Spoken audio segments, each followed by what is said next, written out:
जहां तक नजर जा रही है वहां तक गाड़ियों की कतार है। बारिश हो रही है, लोग घंटों से फंसे हैं, किसी की परीक्षा है, किसी को हॉस्पिटल पहुंचना है, किसी की बस छूट रही है, लेकिन वीआईपी काफिला निकलना है। हमारे यहां सिस्टम का एक अजीब नियम है। सड़क जनता के टैक्स के पैसे से बनती है, लेकिन कई बार सबसे पहले उस पे हक नेताओं के काफिले का माना जाता है और इसी सिस्टम का खामियाजा इस बार भुगता है उत्तर प्रदेश पात्रता परीक्षा यानी टीईटी देने पहुंचे कई अभ्यर्थियों ने। तस्वीरें उत्तर प्रदेश के बदायूं की हैं। आरोप है कि बीजेपी के प्रदेश उपाध्यक्ष दुर्विजय शाक्य के रोड शो के दौरान लगे भीषण जाम की वजह से कई अभ्यर्थी समय पर परीक्षा केंद्र नहीं पहुंच सके और कई छात्रों की परीक्षा छूट गई। मामला सामने आने के बाद बदायूं से समाजवादी पार्टी के सांसद आदित्य यादव ने योगी सरकार पर निशाना साधा और प्रभावित अभ्यर्थियों के लिए दोबारा परीक्षा कराने की मांग की। उन्होंने एक्स पर 2 अभ्यर्थियों का वीडियो शेयर किया। इस वीडियो में छात्राएं बता रही हैं कि जाम की वजह से वो समय पर अपने एग्जाम सेंटर नहीं पहुंच सकी।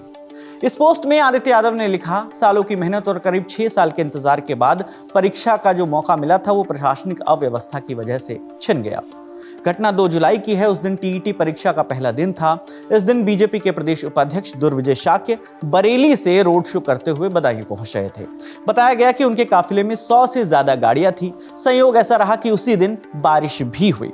बरेली बदायूं हाईवे पहले से ही निर्माणाधीन था, ट्रैफिक पहले से ही स्लो था, ऊपर से रोड शो और स्वागत कार्यक्रम, जिसके चलते धीमी रफ्तार वाला ट्रैफिक जो है वो पूरी तरह से जाम में तब्दील हो गया और इसी जाम में कई अभ्यर्थियों का भविष्य भी फंस गया। जब परीक्षा छूटने की खबरें सामने आई तो लोगों ने पुलिस और प्रशासन के साथ साथ बीजेपी नेता पर भी सवाल उठाए।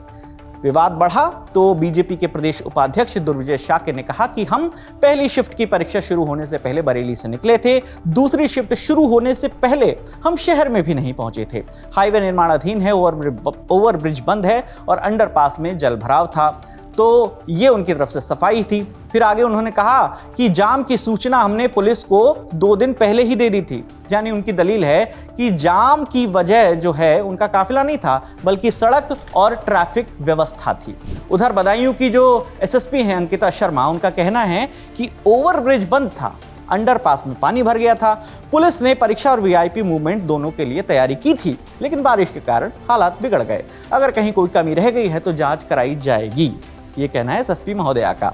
अब जरा तस्वीर देखिए। नेता कह रहे हैं कि सड़क जिम्मेदार है, पुलिस कह रही है कि बारिश जिम्मेदार है, और बारिश है कि कुछ बोल ही नहीं रही है, और जिन स्टूडेंट की परीक्षा छूटी है उनसे कोई पूछ ही नहीं रहा है कि उनके भविष्य का आखिर क्या होगा। यही शायद हमारे सिस्टम की सबसे बड़ी खूबी भी है और सबसे बड़ी खामी भी।